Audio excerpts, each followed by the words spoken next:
बाबा रीलें बहुत देखते हैं। आप भी देखते हैं रील?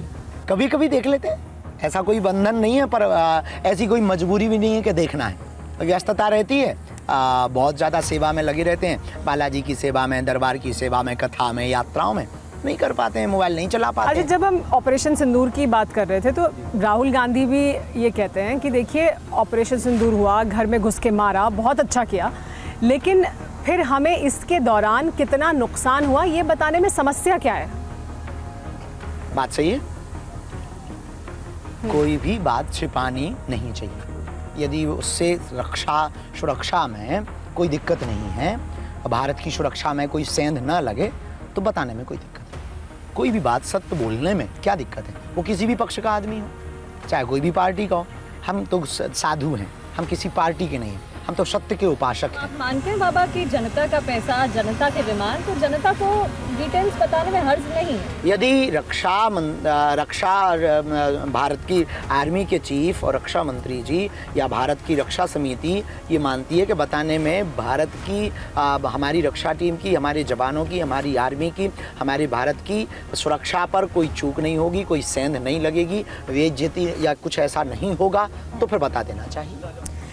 चलिए, आतंकवाद से आज़ादी मिली जाएगी देश को, देश लगा हुआ है, लगातार संघर्ष कर रहा है, सेना अपना काम कर रही है। लेकिन अंदर के आतंकवाद से कब मिलेगी? हाँ, ये बड़ा प्रश्न है, बहुत बड़ा प्रश्न है कि जो आतंकवाद है, पाकिस्तान के आतंकवादियों से दिक्कत नहीं है, वो तो कभी भी उन पे मिसाइलें छोड़ सकते हैं, लेकिन अंदर वालों पे मिसाइलें भी नहीं छोड़ सकते। अंदर वालों का अंदर वाले कौन है? अंदर वाले वो हैं जिनको, क्योंकि हम तो यही कहते हैं कि देखिए ये तो पाकिस्तान से आते हैं, पाकिस्तान हिंदुस्तान में आतंकवादी भेजता है, लेकिन हिंदुस्तान में फिर कौन आता है? हिंदुस्तान में भी हैं जो खाते भारत का है, गाते पाकिस्तान का है, ऐसा नहीं है। कुछ ऐसे भी है जो वो लोग हैं जो यहाँ की खुफिया जानकारी शेयर करते हैं, नक्सलवाद के नाम पर देश के लोगों को ही मिटाना चाहते, जातिवाद के नाम पर देश को ही मिटाना चाहते, भाषावाद के नाम पर देश को ही मिटाना चाहते, क्षेत्रवाद के नाम पर ही देश को मिटाना चाहते। वो लोग हैं जो इस देश को खस्ता किए जा रहे हैं। हम चाहते हैं इस देश में योग्यता के आधार पर व्यक्ति का व्यक्तित्व का माप किया जाए। हम चाहते हैं इस देश में व्यक्ति के व्यक्तित्व के हिसाब से उसकी कैटेगरी फिक्स की जाए। हम चाहते हैं इस देश में क्षेत्रवाद को बाद में, समाजवाद को बाद में, पहले राष्ट्रवाद को प्राथमिकता दी जाए। तो जातिवाद मतलब खत्म होना चाहिए, बेझिझक होना चाहिए, नक्सलवाद खत्म होना चाहिए, जातिवाद खत्म होना चाहिए, शिक्षा पे बात होनी चाहिए, स्वास्थ्य पर बात होनी चाहिए। ये बढ़ती रोग, बढ़ती जनसंख्या, बढ़ते मरीजों की तादाद, नहीं तो अभी तक ऐसा क्यों नहीं हो पाया? और इसके पीछे प्रत्येक व्यक्ति सजग नहीं है। सरकारों के भरोसे हमें नहीं रहना चाहिए, हम लोगों को खुद सरकार के सिस्टम में सपोर्ट करने के लिए प्रत्येक व्यक्ति को सरकार बनना चाहिए। तो आपको लगता है जो ऐसे लोग हैं, मिलावट करते हैं, उन पर कड़ी कार्रवाई होनी चाहिए? देखिए, क्राइम को यदि बंद करना है तो क्रिमिनल्स को खत्म करो। क्राइम को यदि आपको खत्म करना है तो क्रिमिनल्स को खत्म करो। जिस दिन इस देश के नेता क्रिमिनल्स को संरक्षण देना बंद कर देंगे, उसी दिन इस देश में क्राइम बंद हो जाएगा। धीरेन्द्र शास्त्री जी, लेकिन जब आप जातिवाद को कह रहे हैं कि खत्म होना चाहिए, आप जातिवाद के विरोधी हैं, जातिवाद देश को बांटता है, तो फिर वर्ण व्यवस्था के कॉन्सेप्ट को भी नहीं मानते आप, या आपको लगता है वो भी फिर ठीक नहीं है? देखिए, वर्ण व्यवस्था, जाति व्यवस्था, जातिवाद एक संकुचित धारा है। वर्ण व्यवस्था प्राचीन परंपरा है, उसमें किसी का मान हनन नहीं होता है, उसमें किसी पर थोपा नहीं जाता है, उसमें किसी पर लागू नहीं किया जाता है, उसके नाम पर कभी वोट बैंक नहीं मांगा जाता है, उसके आधार पर कभी किसी के ऊपर आरोप प्रत्यारोप नहीं किया जाता। हम तो यहाँ तक तैयार हैं, हमारे, चूंकि हम शंकराचार्य नहीं हैं, हम एक साधारण आचार्य हैं, शास्त्र परंपरा की मर्यादा को मानने वाले, शास्त्रों के आधार पर जो हमारे गुरुजनों ने हमें सिखा रखा उस आधार पर जीवन जीने वाले। हम चाहते हैं कि समसामयिक हो, मंदिरों के बाहर लिखा रहता जूता चप्पल बाहर उतार के आइए। हम चाहते हैं हमारे देश के शंकराचार्य घोषणा करें कि मंदिर के बाहर जूता चप्पल भी बाहर उतार कर आइए और मंदिर के बाहर जातिवाद भी बाहर छोड़ कर।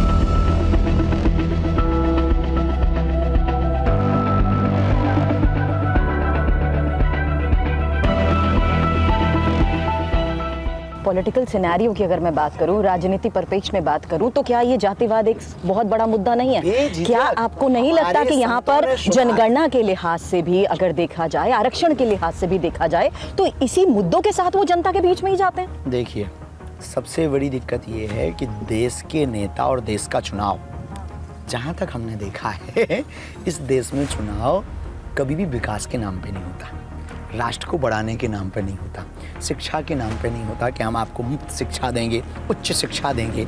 कभी ये किसी नेता ने घोषणा नहीं की कि यदि हमारी सरकार आएगी या हम सरकार में बैठेंगे तो सरकारी स्कूलों के टीचर के बच्चे प्राइवेट स्कूलों में नहीं पढ़ेंगे, सरकारी स्कूल में ही पढ़ेंगे और उसी में पढ़ेंगे जहाँ वो पदस्थ होंगे। देखिए फिर कैसे शिक्षा में सुधार नहीं होता है, स्कूलों की व्यवस्था कैसे व्यवस्थित नहीं होती है। डॉक्टरों के परिवारजनों का इलाज प्राइवेट हॉस्पिटलों में नहीं होगा, उसी हॉस्पिटल में होगा जिसमें वो पदस्थ होंगे। सही कह रहे हैं। देखिए स्वास्थ्य की सुविधाएं कैसे नहीं सुधरती। लेकिन बाबा ये भी तो कहा जाता है कि जो ब्राह्मण है वही व्यासपीठ पर बैठेगा, वही कथा वाचन करेगा, इस तरीके के बयान भी क्योंकि आते आप कह रहे हैं वर्ण व्यवस्था में भेदभाव नहीं है, लेकिन भेदभाव तो हो रहा है। आध्यात्मिक अनुष्ठान की व्यवस्था में जो परंपरा चल रही है हमारे आचार्यों में, आप पढ़ लीजिए इतिहास। जातिवाद फैलाया किसने? हमारे सनातनी परंपरा में संतों ने जातिवाद फैलाया नहीं, मिटाया। आदि जगतगुरु रामानंदाचार्य ने 1400 ईस्वी में कहा था, हरि को भजे सो हरि को होई, जात पात पूछे नहीं कोई। आदि जगतगुरु रामानंदाचार्य भगवान ने कबीर को अपना चेला बनाया, रैदास को अपना चेला बनाया और हमारे आदि जगतगुरु रामानंदाचार्य ने भेदभाव को मुक्त किया। हमारे भारत के साथ हमने मीरा को स्वीकार किया, महर्षि वाल्मीकि को स्वीकार किया, वेद व्यास जी को स्वीकार किया। रामायण की रचना महर्षि वाल्मीकि जी ने की है और हम उसको गाते हैं। भगवान श्री राम ब्राह्मण नहीं हैं, क्षत्रिय हैं, क्षत्रिय कुल में उत्पन्न हुए, लेकिन उनकी महिमा का मंडन रामलला के मंदिर और उनकी चरित्र, उनकी गाथा को हमारे आचार्य, हमारे साधु और ब्रह्म परंपरा को मानने वाले लोग गाते हैं। भगवान श्री कृष्ण यदु कुल में, यदुवंश में अवतरित होते हैं, वो ब्राह्मण नहीं है, फिर भी उनकी गाथा को कौन गाता है? हमारे आचार्य गाते हैं, संत गाते हैं। संतों ने, ब्राह्मणों ने, आचार्यों ने जातिवाद नहीं फैलाया, जातिवाद को मिटाने पर कार्य किया। लेकिन इस देश के कुछ कम्युनिस्ट बुद्धि के लोग जो कुछ पूर्व समय भय, उन्होंने इस देश में नया जहर खोल दिया कि ब्राह्मणों ने ऐसा किया। लेकिन ये भी तो कहा गया ना कि भगवत कथा सिर्फ ब्राह्मण ही पढ़ सकता है, व्यासपीठ पर सिर्फ ब्राह्मण। मीरा ने तो गायन किया, मीरा ने तो गायन किया। नहीं, आपके गुरु हैं रामभद्राचार्य जी, वो तो ब्राह्मणों में भी अगड़ा पिछड़ा करते हैं, ब्राह्मणों में भी कहते हैं ये अगम ब्राह्मण हैं। वो कहते हैं किस जगह शादी होनी चाहिए, किस जगह शादी नहीं होनी चाहिए। तो वो उनके तो कितने भक्त हैं, आपके खुद वो गुरु हैं, वो ही इसको आगे बढ़ा रहे हैं। वो तो ब्राह्मणों में भी कह रहे हैं कि अगड़ा पिछड़ा है। लेकिन वो तो हर जगह कथा सुनाने जाते, सबकी कथा सुनाते, सबको कथा सुनाते, उनके सभी शिष्य हैं, सभी समाजों के शिष्य हैं। नहीं, कोई प्रश्न करेगा तो उत्तर दिया जाएगा कि हमारे शास्त्रों में ये लिखा है। हाँ, इसका मतलब ये नहीं है कि वो ब्राह्मणवादी, वो राष्ट्रवादी है, सनातनवादी है। उन्होंने सबको दीक्षा दी है, सबको स्वीकार किया है, सबको। कोई भी कथा सुना सकता है, भगवत चर्चा कोई भी सुना सकता है और सुना रहे इस देश में। हम लोगों ने तो नहीं रोका, हमने तो कभी कंट्रोवर्सी नहीं की, हमने तो कभी बयान नहीं दिए कि इन लोगों को नहीं सुनाना चाहिए। हमारे किसी साधुओं ने बयान नहीं दिया, बल्कि कुछ लोगों के बयान अब आए हैं कि केवल ब्राह्मणों का नहीं हो सकता। हम लोगों ने नहीं रोका, साधुओं ने नहीं रोका, जहां तक हमें खबर है। अब किसी ने रोका हो तो हमें वो विषय। आपके लिए भी न्योता है क्या आप जाएंगे वहाँ कि आप जाएं और जाकर भगवत कथा सुनाएं? कहाँ? अखिलेश जी कहते हैं कि चैलेंज दिया उन्होंने और पैसे ना लें, ये भी कहा कि मुफ्त में आएं और सुनाएं। देखिए, कोई दक्षिणा दे देगा तो हम ले लेंगे और हमें सहज बस अखिलेश जी का वह आमंत्रण स्वीकार है, तो फिर हर्ष स्वीकार है। और हम अपने धाम की टीम में जो हमारे धाम पे रहते हैं, सत्यम जी रहते हैं, नितिन जी रहते हैं, या संस्कार की टीम है, या कोई भी है, उनसे वो संवाद कर लें और तय तारीख कर लें। हमें कथा सुनाने में कोई दो, हम तो और प्रसन्न होंगे। तो आपने TV9 भारतवर्ष पर ये चैलेंज स्वीकार कर लिया कि मैं बिल्कुल जाऊंगा। नहीं, ये कथा चैलेंज थोड़ी होती है। नहीं, ये बात इसलिए भी ऐसे चैलेंज के तौर पर इसलिए भी आई पंडित धीरेन्द्र शास्त्री जी, क्योंकि इटावा में जब ये प्रकरण हुआ ना, तो आपको याद ही होगा, कंट्रोवर्सी से तो आप बहुत अच्छे से वाकिफ रहते ही हैं, तो आप जानते ही हैं किस तरीके से अखिलेश यादव ने यही कहा था इटावा में हुए प्रकरण से ही, कि किस तरीके से अंडर द टेबल 50 लाख रुपए लिए जाते हैं।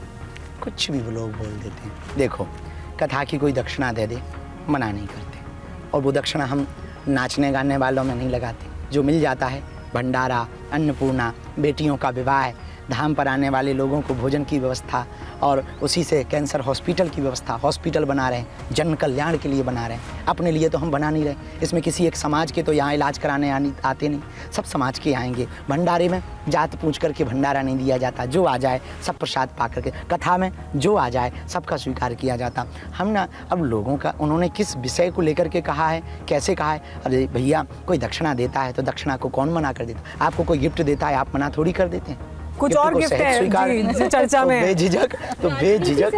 राजनीति से हटकर हाँ। एक सवाल ये भी हाँ। कि लोग कहते हैं कि जो बाबा हैं, धर्म गुरु होते हैं, उन्हें मोह माया नहीं होती है, तो फिर गुची का चश्मा और फिर यार्ड, ये क्यों? देखो एक बात कहें, महंगी जैकेट, देखो एक बात कहें, कोई दे तो मना नहीं कर सकते, और पहनने में हमें नहीं लगता है कि कोई दे उसको स्वीकार किया जाए तो कोई अपराध है। कोई अपराध नहीं है। बाबा मोह माया त्यागी होते हैं, तो इसका मतलब ये नहीं होता है कि कुछ भी स्वीकार ना करें। उनसे हमें मोह नहीं है, मिल गया तो ठीक, नहीं मिला तो भगवान की कृपा।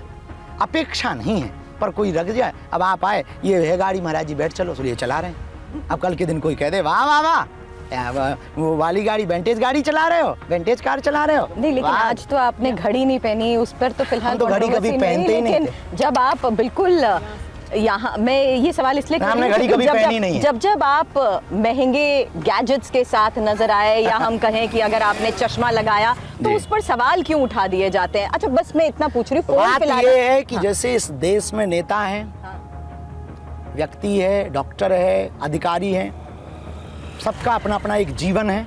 नेताओं से कहा जाए आप निधि क्यों लेते, तो क्या छोड़ देंगे? नहीं छोड़ेंगे।